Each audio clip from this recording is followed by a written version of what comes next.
Hello বন্ধুরা, বাংলা রান্নাঘরে তোমাদের স্বাগত। বাংলা রান্নাঘরে যে শেখাবো থোর দিয়ে বড়ির একটা সুন্দর ঘন্ট রেসিপি। চলো দেখে নিই।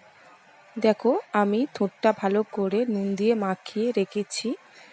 তারপরে লাগবে ডুমো ডুমো করে আলু, তারপরে পেঁয়াজ, কাঁচা লঙ্কা, বড়ি, টমেটো ও আদা জিরে বাটা। দেখো, আমি এই উপকরণ দিয়েই বানিয়ে দেব আজকে সুন্দর একটি ঘন্ট রেসিপি। চলো দেখো, আমার কড়াটা গরম হয়ে গেছে। এবার আমি কড়াতে সাদা তেল দিলাম। সাদা তেল দিয়ে দেখো, আমি তেলটা গরম হয়ে গেছে। এবার আমি দেবো নুন আর হলুদ। অল্প করে আমি নুন দিয়েছি।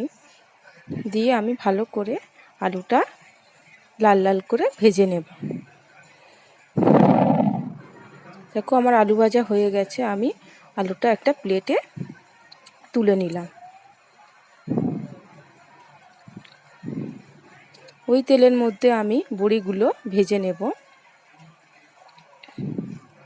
বড়িটা ভালো করে লাল লাল করে ভেজে নিলাম। দেখো,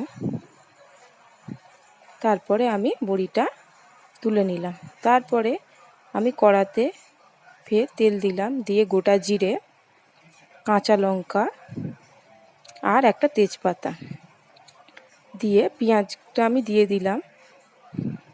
তারপরে টমেটোটাও দিলাম, দিয়ে ভালো করে নেড়ে নিলাম। নেড়ে ভাজা ভাজা করে নিলাম। তারপর দেখো, আমি আদা জিরে বাটাটা দিয়ে দিলাম। দিয়ে ভালো করে আমি ভেজে নিচ্ছি। ভাজা হয়ে গেছে আমার। দেখো, এবার আমি থোরটা দিয়ে দিলাম। দিয়ে এবার আমি একটু থোরটা ভেজে নেব মশলার সাথে। তারপরে দেখো, আমি ভেজে রাখা আলুগুলো দিয়ে দিলাম। দিয়ে ভালো করে থোড়ের সাথে দেখো আমি মিশিয়ে নিচ্ছি। ভালো করে দেখো আমি মিশিয়ে নিচ্ছি।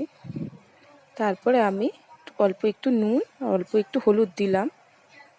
নুনটা তোমরা বুঝে দেবে, কেন আমি যখন থোরটা মাখিয়েছিলাম তখন আমি অল্প করে নুন দিয়েছিলাম।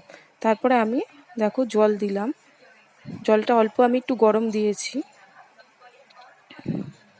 দিয়ে দেখো, আমি এবার ঢাকা দিয়ে দেবো 15 মিনিটের জন্য। 15 মিনিট পরে দেখো, আমার আলু ভালো সেদ্ধ হয়ে গেছে। এবার আমি পরিমাণ মতো চিনি আর বড়িটা দিয়ে দিলাম। দিয়ে ভালো করে দেখো আমি মিশিয়ে নিচ্ছি বড়ি। তারপরে আমি ফের 10 মিনিটের জন্য ঢাকা দিয়ে দিলাম। হয়ে গেল আমার এই সুন্দর বড়ি দিয়ে থোর ঘন্ট। ভিডিওটি ভালো লাগলে লাইক, কমেন্ট ও শেয়ার করবে ও সাবস্ক্রাইব করে রাখবে আমাদের এই চ্যানেলটিকে। নমস্কার।